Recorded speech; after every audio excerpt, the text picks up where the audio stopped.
Today, we have two speakers. We've got Virginia Lorne from the Pacific Crest Trail Association and Rory, who is a PCT hiker and activist and a lot of other exciting things. And we're going to hear from both of them in this cool kind of intersection conversation. So we're going to start with Virginia. She's the Conservation Project Manager for the Pacific Crest Trail Association. She got her start in environmental work as a California Conservation Corps member, coming to the Tahoe Center and participating in the Tahoe Baikal Institute's environmental exchange program between Lake Tahoe and Lake Baikal, Siberia, Russia.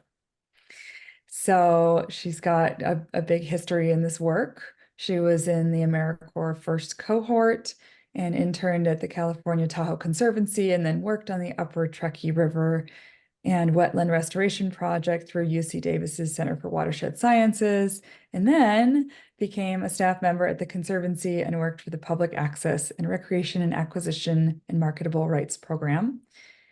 And then relocated to San Diego and is now with the Pacific Crest Trail Association and going to give us some updates about that. So Virginia, I'll let you dive into it. Thank you so much for being here.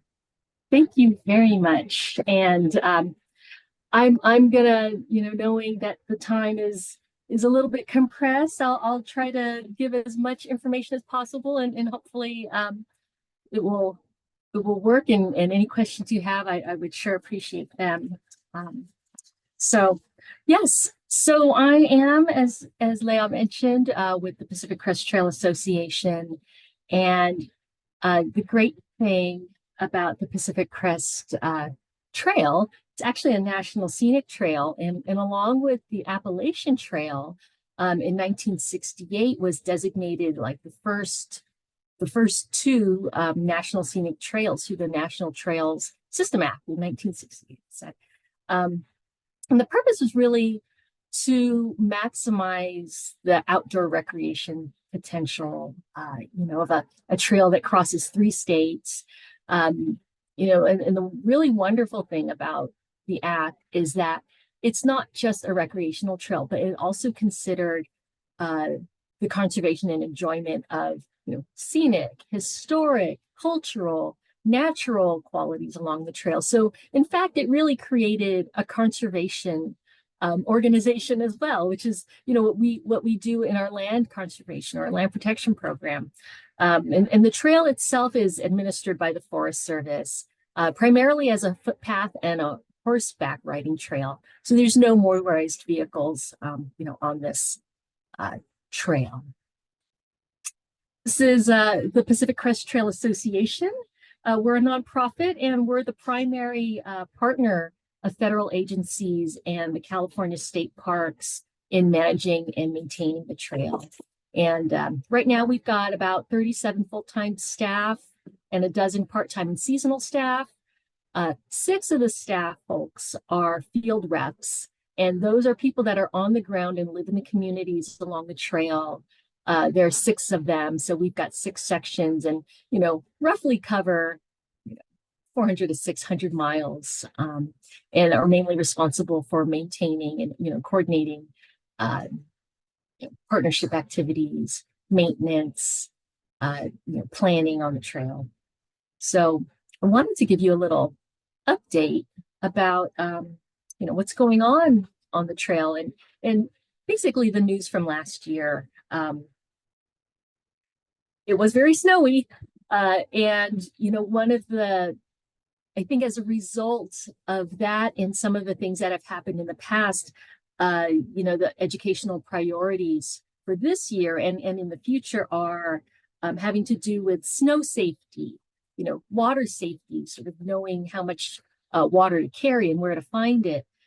Also, altitude sickness is a big issue, seeing as there has been a hiker who did pass away at Forester Pass just a couple of years ago. And so, these are the things that have been really on our radar screen, and, things that we want to really pay attention to. I was going to say that, what you really like to see probably are some statistics about through hiking. And through hiking basically means starting from one end and finishing at the other. So as you can see, the majority are northbound hikers going from starting in Campo in San Diego County and then going all the way up to and past the Canadian border. Very much fewer do go south.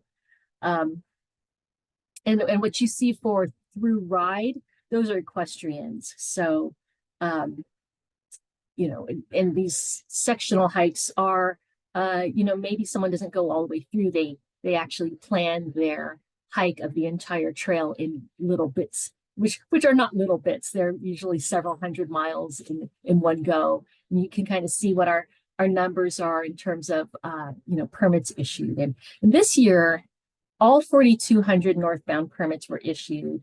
What I understand from our trail operations group is that trail management is that realistically we expect 2,500 to 3,500 to get on the trail.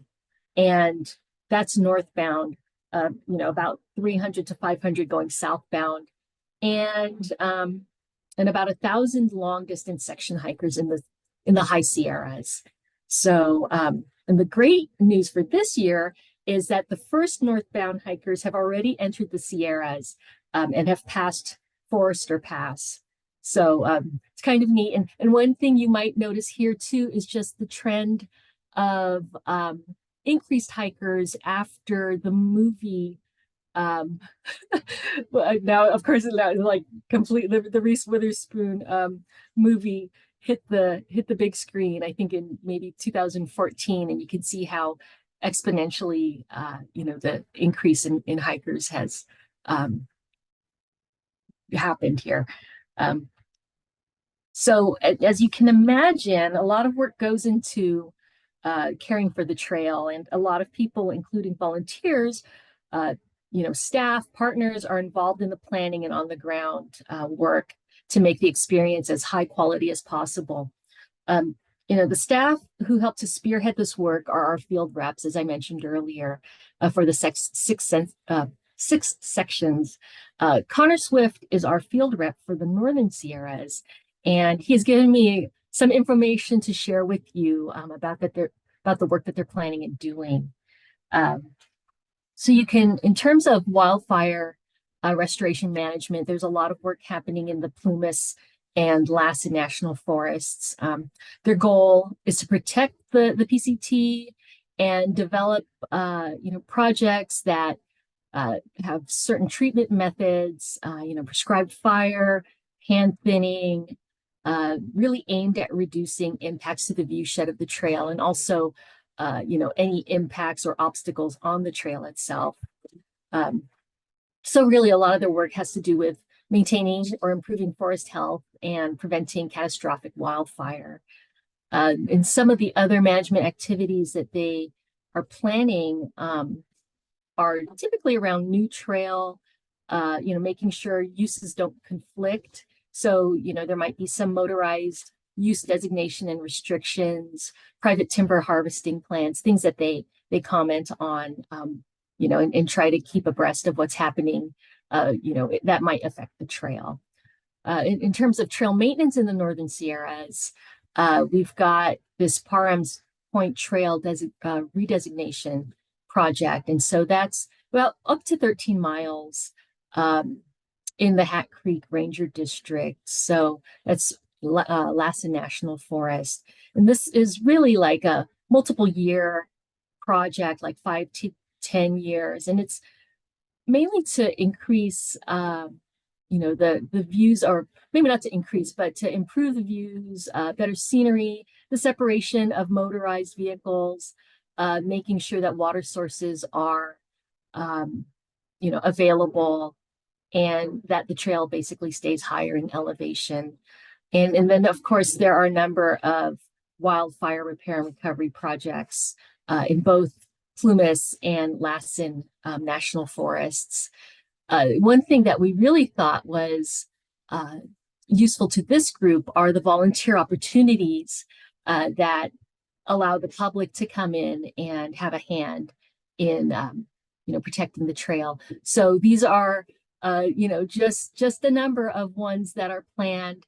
One thing that I think is really interesting is the trail skills colleges that are often planned throughout the summer, up and down the trail. And those are really, it could range anywhere from wilderness first aid and CPR, to sort of the basics of trail clearing, even design of trails. And so there's something for everyone. And I think, depending on where it is, it's always in the works. And we do actually have someone on staff who plans all of those trainings.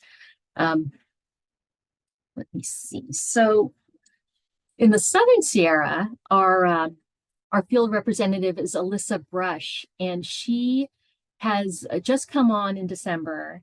And for a while, since when she wasn't on, we had one person overseeing like a 700-mile stretch, both Southern California and the Southern Sierra. So of course, that's a really tough, really tough area to have a handle on the entire stretch. So with Alyssa coming on, the focus for this upcoming year is really growing the number, recruiting new volunteers, having more stewardship and advocacy in our local communities.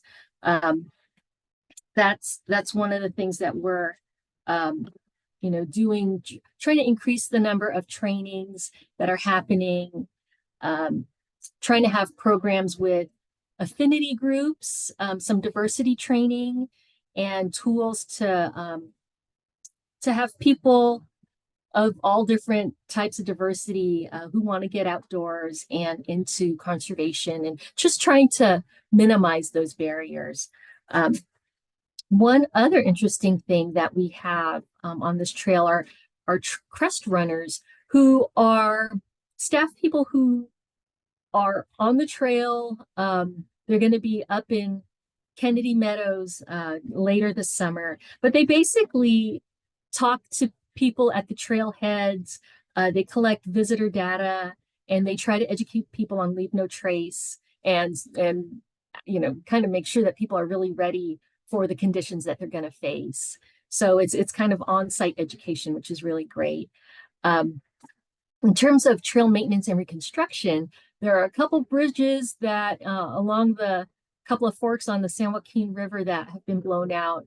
And that one is set for construction this summer.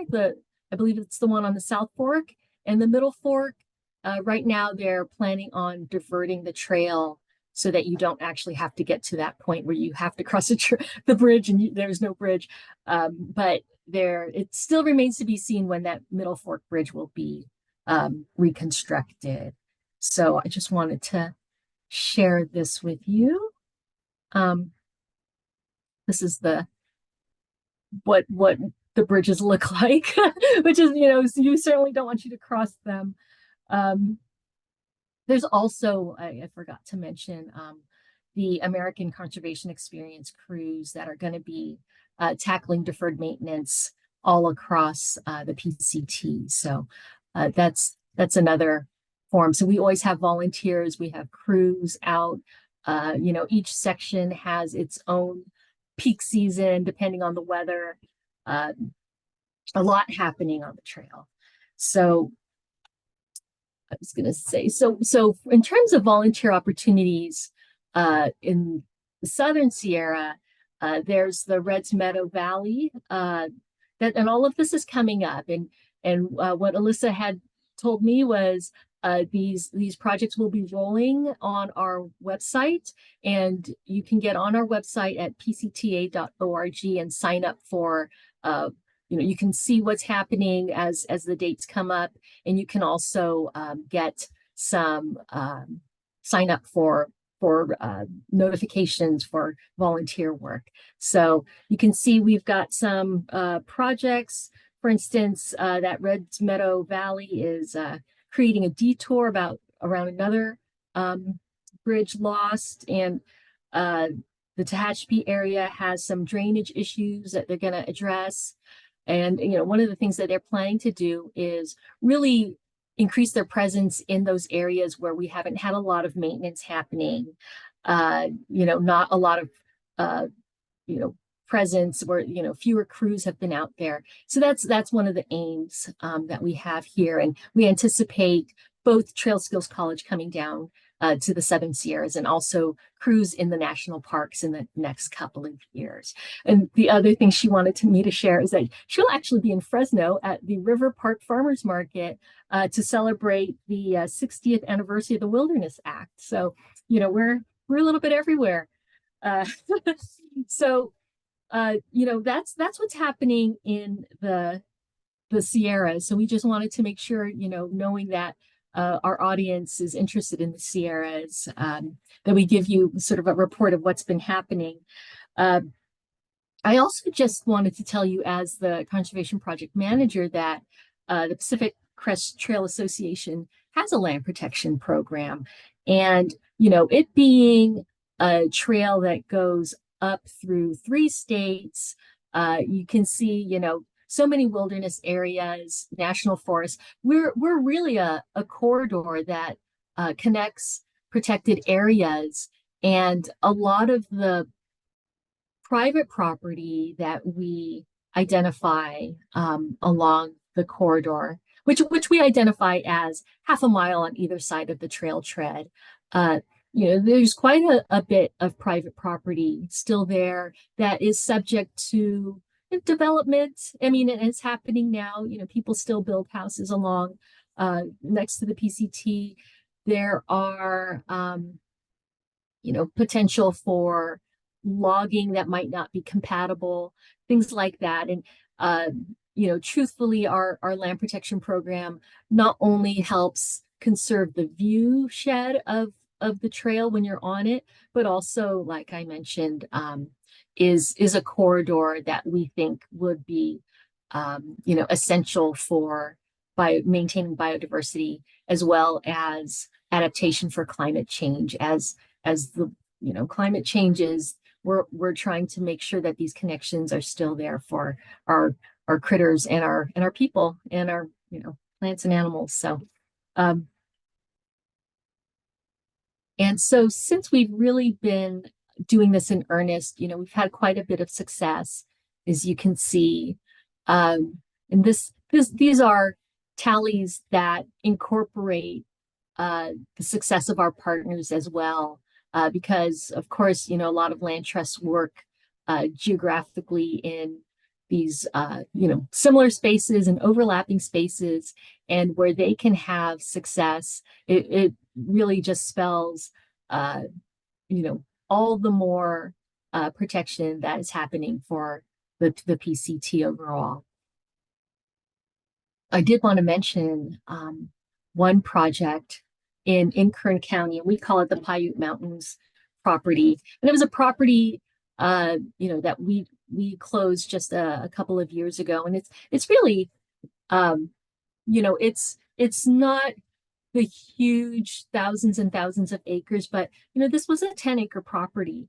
But it's really important because not only is it has some diversity, but the trail went through it and happened to be outside of the easement that it's supposed to be in, and the private property owner wanted to develop the property, and basically said, well, you guys need to put that trail back in the easement, fortunately, the landowner was open to an acquisition. So that's what became of this property. And the great thing is, we prevented development in this diverse area, but also, enabled the trail to stay where it was. And, the cost of acquiring it was much, much less than rerouting the trail. So, lots of neat things happening. And just, in case you want to dig a little bit deeper, Connor Swift, as I mentioned, is in the Northern Sierra. Alyssa is in the Southern Sierra, and I'm actually here in Oceanside in North County, San Diego. But feel free to contact us with any questions that you might have. I appreciate your time, and feel free to, if you got any questions, I'd be happy to try to answer them.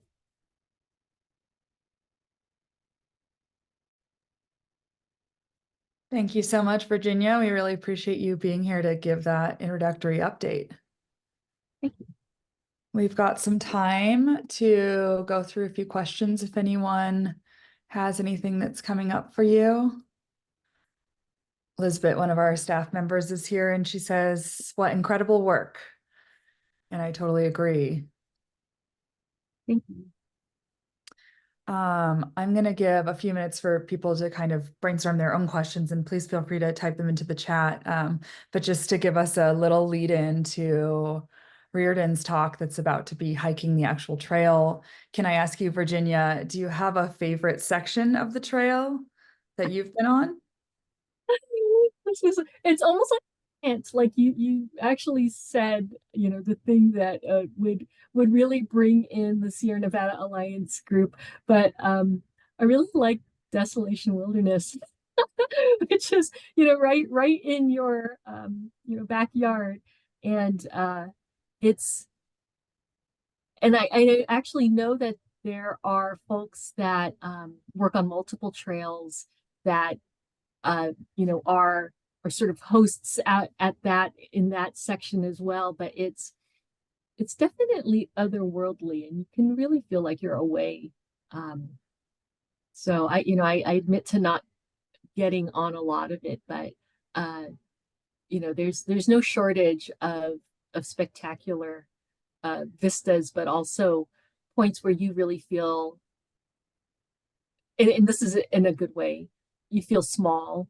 You feel like you're a small piece of, I put it, I think a couple weeks ago as you're an animal migrating through, and any problems, any issues you've got, uh, just puts it into perspective.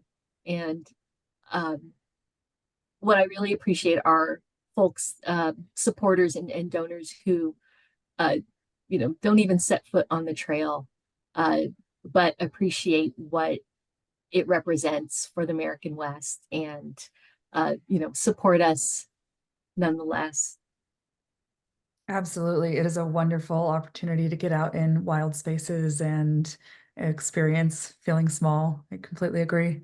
Jenny is asking, does the PCT Association coordinate with other trail organizations, like, for example, locally, the Tahoe Rim Trail Association? I would say yes. I think I can't go into more detail because I think that's something that probably Connor and some of our field folks can really get into. But that not only do they coordinate with the local trail organizations and the local land trusts, but we also coordinate under the Partnership for the National Trail System with other trails across the country, just historic trails, some of the really other long ones, and some of the ones that are, fairly small, but still face the same issues that we do. So there's quite a bit. I just can't, I'm sorry, I can't give more detail. But oh no, it was just a general question. Yeah. And Virginia, Amy's asking, what was your most interesting acquisition? Oh gosh. I can, well, no, maybe I can't tell you about what's coming down the pike, because oftentimes, landowner negotiations are very sensitive. Um, there are a number of acquisitions, and the thing is that it takes a while to get to that point where you can acquire property, because if they don't come to you, or even if the landowner comes to you, uh, there's a lot of trust building that is not instantaneous. So there's a lot of that needs to take place. So I saw a quote somewhere that said progress moves at the speed of trust, and it is certainly true. So while they aren't my acquisitions, there have been acquisitions, for instance, that had it, improvements on them. So like maybe a cabin, uh, which, for it to go for a property maybe to get conveyed into a national forest or even donated into a wilderness area, uh, those kinds of uh, what they call improvements or structures are kind of liabilities. So you need to remove them. And so a couple of our staff people, this was quite a number of years ago, actually skied in, um, tore it down, and pulled out the cabin. So it was sort of like, okay, we'll do it ourselves if we have to. And so it just each acquisition has its own funky twist. So yeah, but thanks for asking. Yeah.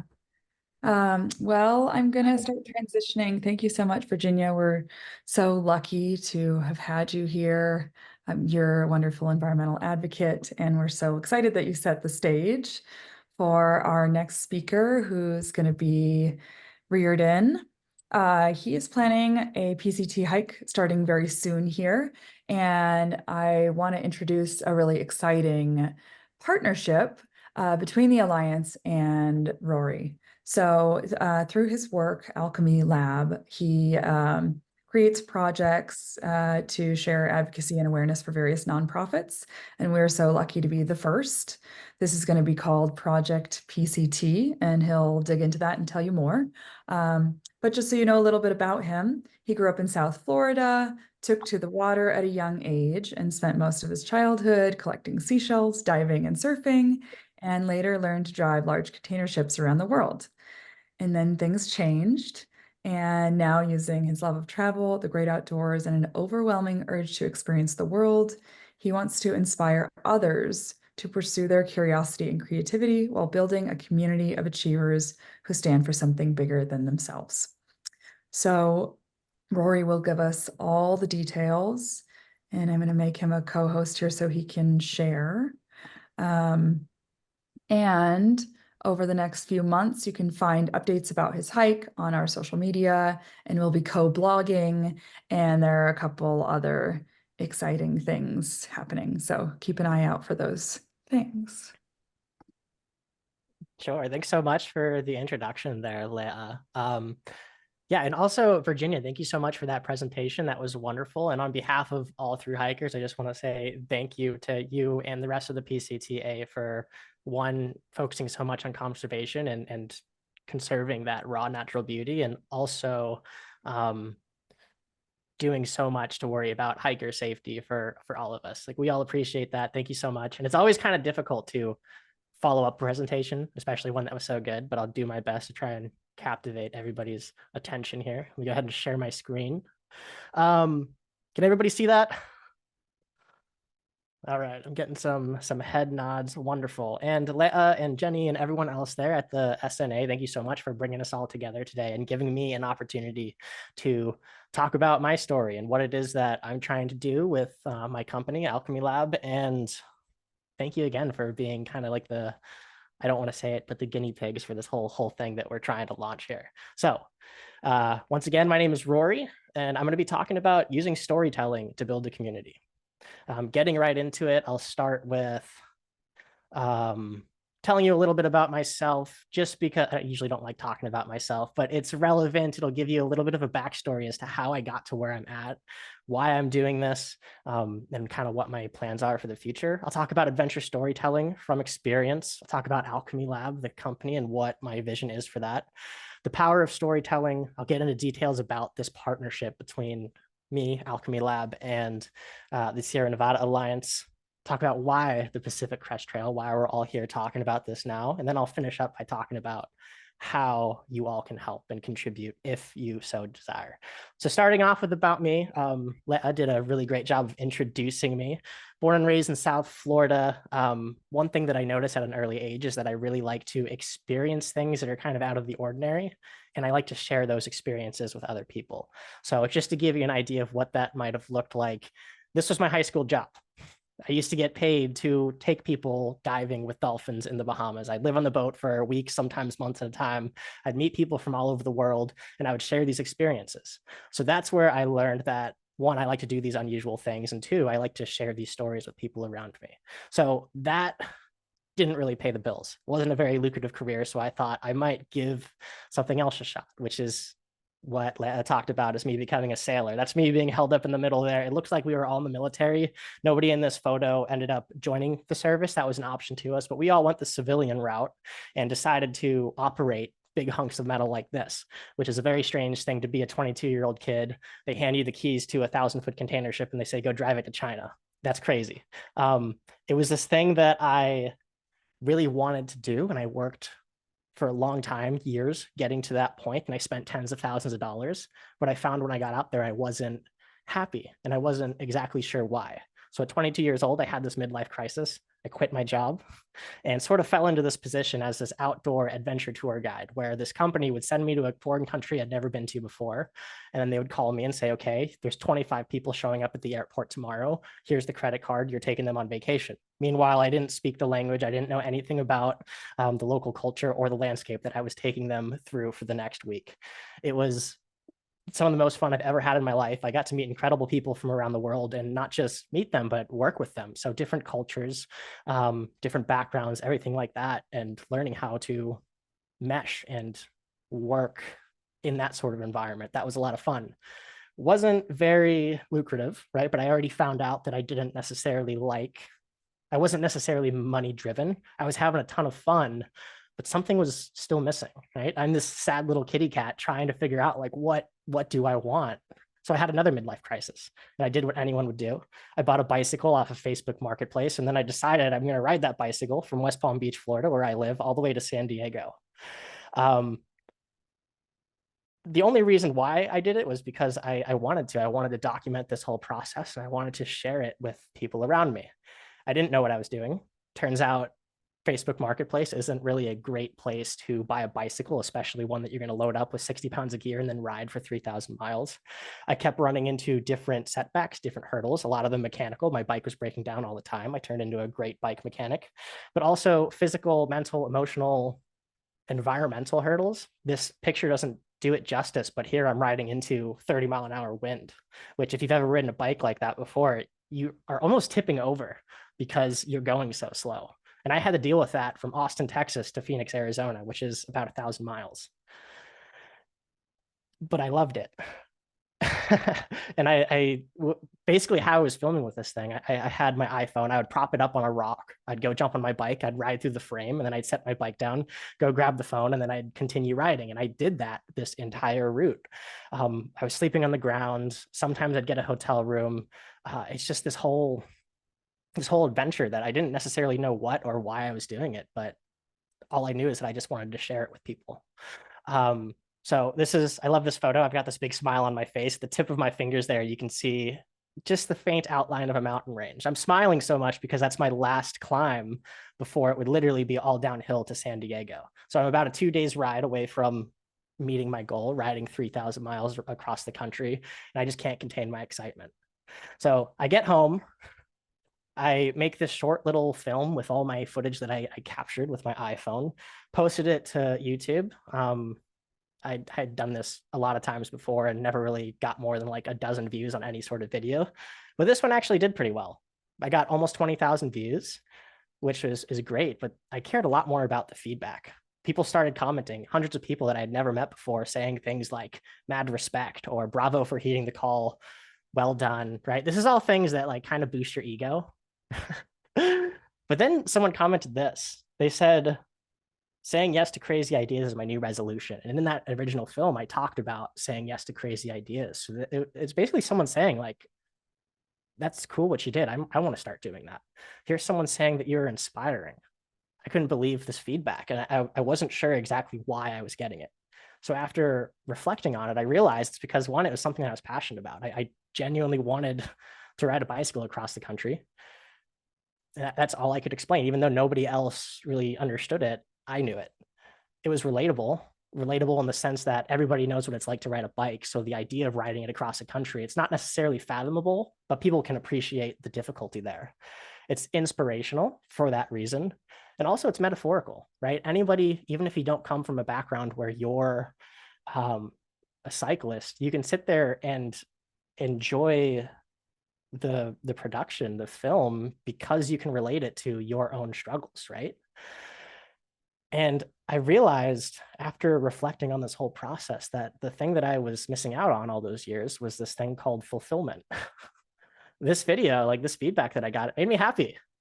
And that's when I started to realize the power of storytelling. You can take a book, you could take a story, you can share it with an audience, and then you can get an emotional reaction from that audience.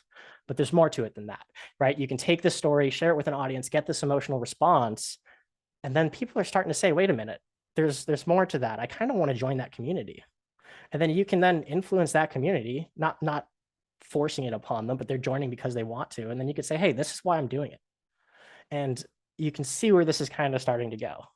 So I started this company, Alchemy Lab, where my goal is to use adventures like this and storytelling to spread awareness about virtually anything. The Sierra Nevada Alliance was kind enough to be my guinea pigs for this whole thing. And that's the goal with Alchemy Lab, is I want to share stories that are both inspirational and promotional. You have to be careful about that because those things can be mutually exclusive if you do it the wrong way. If I got on camera and I said, donate to us, donate to us, donate to us, it's going to turn people off. But by just sharing the story and saying, this is why I'm doing it, naturally people are going to flock to that cause, and naturally people are going to want to join in and help contribute and help reach that goal. But would that actually work? To tell you the truth, I have no idea. But don't ask me, ask this guy. This is Paul Johnson. Maybe some of you have seen him recently in the news. He's kind of famous now because he did his own big thing recently. He's an ultra marathon runner. So if you're familiar with a marathon runner, right, 26.2 miles, that's what a lot of us would consider to be difficult. He runs ultra marathons, which are beyond that. He'll show up to the start line of a race. They'll tell him, okay, run 75 miles into the woods. Once you did that, turn around, run back. You have 24 hours to do it and you're not allowed to stop. That's where he kind of gained his success from, and his following. So he's commissioned in the Navy as an officer, and he's also an advocate. He's very open about mental health issues that he's had to face, that he's developed from being on deployment, and also his community that shares this same phenomenon from being on deployment and then suffering from that. So we've got Paul. Paul likes to run. Paul is commissioned in the Navy. Paul cares deeply about veterans' mental health. So he did what anyone would do, and he flew to Los Angeles and then ran across the United States, 3,000 miles to New York City. And he did it all to raise money for Team Red, White, and Blue, which is the nonprofit organization on his shirt right there, a nonprofit organization that focuses on helping mental health of veterans. So he's doing exactly that. He's sharing inspirational stories that are also promotional. Just to give you an idea of how effective this could be, he's raised $600,000 doing this. So I would say that's proof of concept. We have Paul, who likes to run. He's got this cause that he cares deeply about, and then he's acted as the bridge between these two ideas. There's just one problem. I'm not Paul. I'm not this freak of human nature that can go and run across the United States. Just to give you an idea of how impressive that was, it took me 50 days to ride 3,000 miles. Paul ran it in 51 days. If he and I raced, he would have been a day behind me, and I was on a bicycle the entire time. I'm not capable of doing that. Not yet, maybe. I'm not Paul, but I'm myself. I know that I like to go and I like to experience these things, and I like to share these stories with people. So theoretically, I, through Alchemy Lab, can start doing these things that I enjoy doing, find causes that are meaningful to me, and then use myself as the bridge between these two ideas, hopefully make a difference. So now we get to the idea of why the Sierra Nevada Alliance.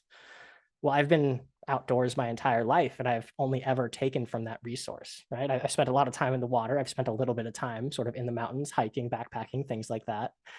But I've never given back. So I had to find somebody that kind of fit that bill. And the Sierra Nevada Alliance unites people and organizations to protect Sierra Nevada ecosystems. Okay, it checks that box.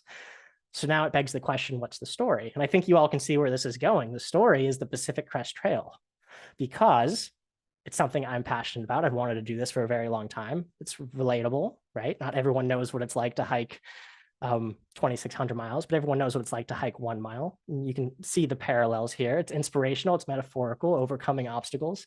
It's easily connected to environmental causes over hundreds of miles of the Pacific Crest Trail goes through the Sierra Nevada, as we just talked about with Virginia.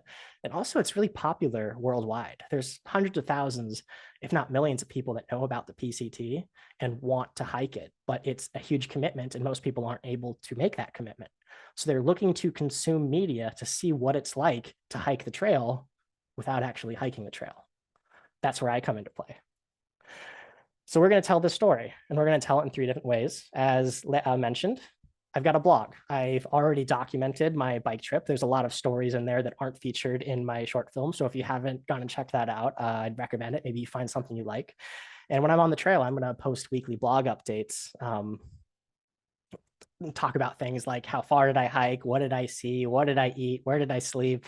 Here's a pretty picture, things like that. Just little nitty gritty things that you probably wouldn't see in a big film. And the Sierra Nevada Alliance has their own blog where we'll kind of be co-promoting each other throughout the process. Social media is really big these days. There's these things called Instagram Reels or YouTube Shorts. Both the SNA and myself are going to be working on creating content in that form as well. I'm a little bit limited as to battery life and cell service, so I'm not sure how much I'll be able to create, but the Sierra Nevada Alliance will be creating that content, and then we'll be, again, co-promoting each other. So feel free to follow both of our social channels. And I'm also carrying an additional roughly 8 pounds of camera gear with me because I want to document this entire process. That might not sound like a lot of weight to you, but when you're talking about carrying that weight, millions of steps along the Pacific Crest Trail, that's a very big commitment to do. So at the end of this, I'm aiming to create maybe a 45-minute to hour-long film that's documenting this entire process to share with the world. And hopefully we can bring in an additional audience at the end of this. Which brings me to my next point, which is the audience. Remember when I said I'm not Paul? Paul has hundreds of thousands of followers that he's been able to gain throughout his career as an ultramarathon runner. I don't have that. So Paul was able to leverage that following and get monetary sponsors. He was able to hire a film crew. He was able to hire a support team that followed him in a van and like took care of him every step of the way. And I don't have any of that.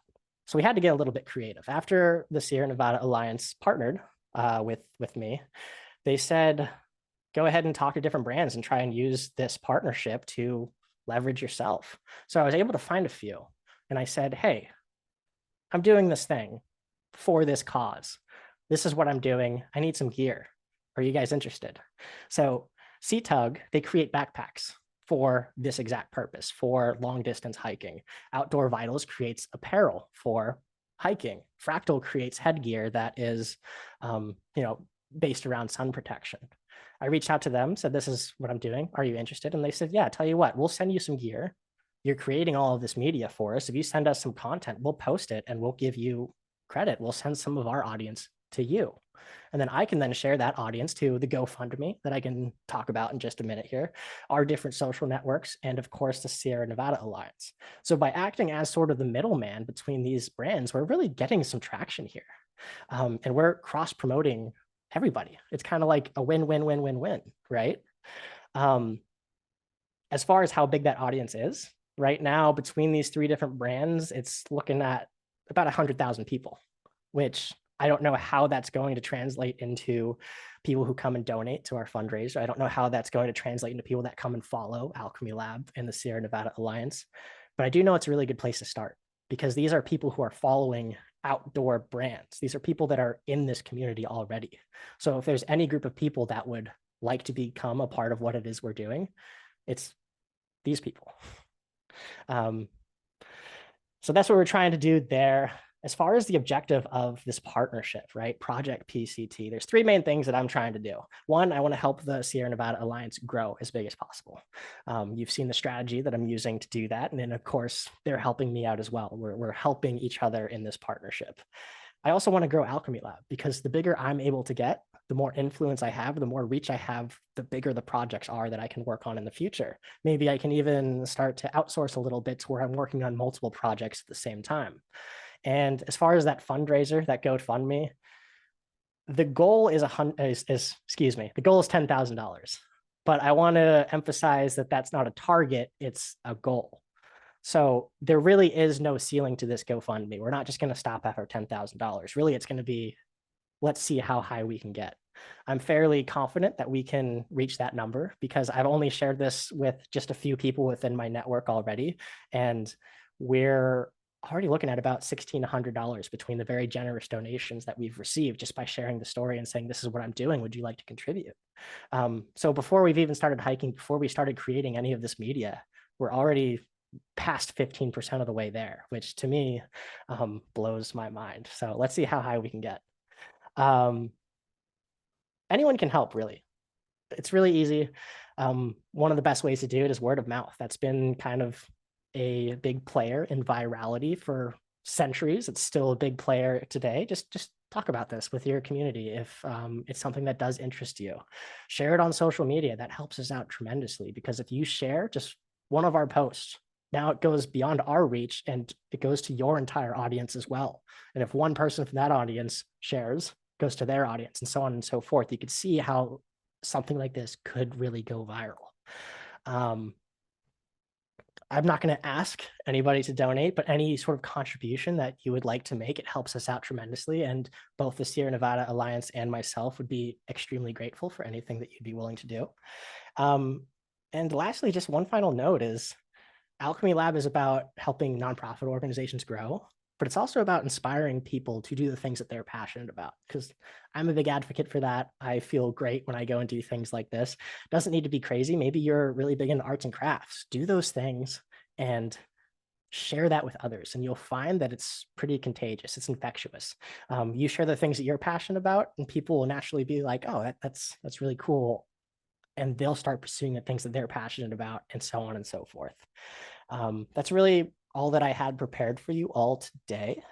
If you want to follow along, there's our different social channels. Of course, remember, you'd want to follow both of us because we're going to be co-promoting each other, but we'll also have some original content on both of our platforms as well.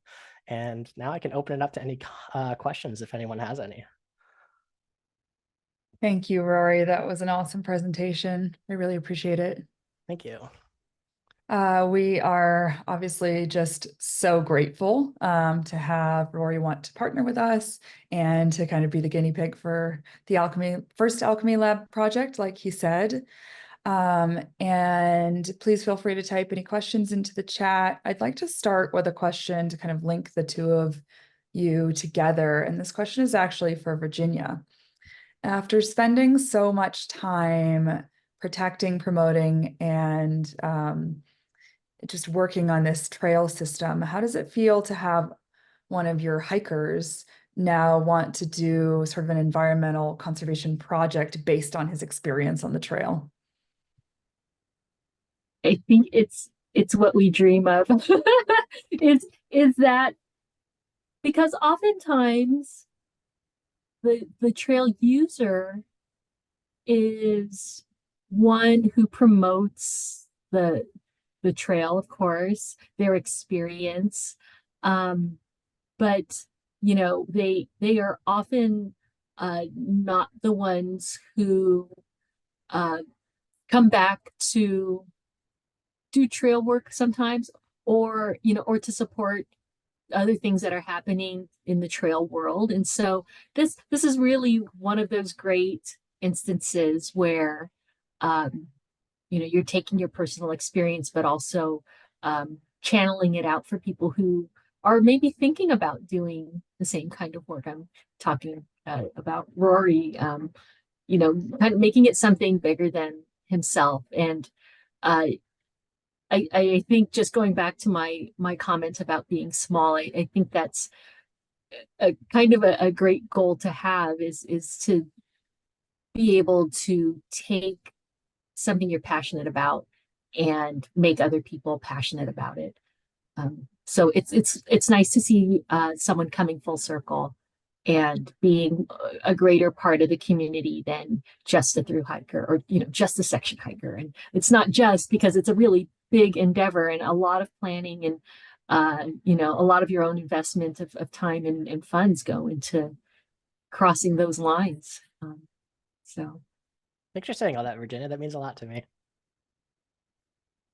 And so, Rory, where are you at with your planning? You're getting pretty close here. Can you dig in a little bit and tell us What does your living room floor look like? Yeah, I mean, just steadily over the last few months, just boxes of little pieces of gear have been showing up. And I just got my backpack in the mail yesterday. I've been working back and forth with that backpack company, C-Tug, trying to get a back, because they custom make everything. And they made me a bag and sent it to me. And it was kind of getting down to the wire. It was like, okay, I need to start packing. Is it going to get here in time?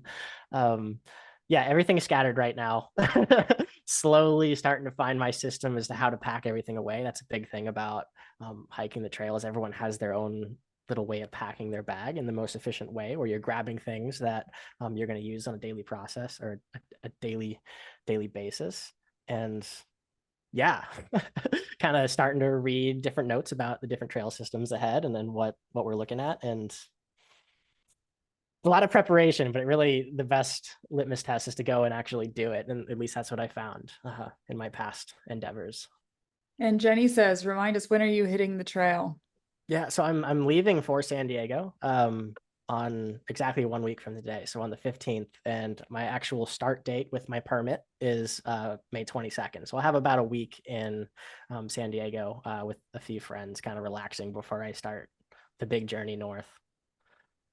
And you mentioned at the beginning of your talk, your gratitude for Virginia and the PCT Association.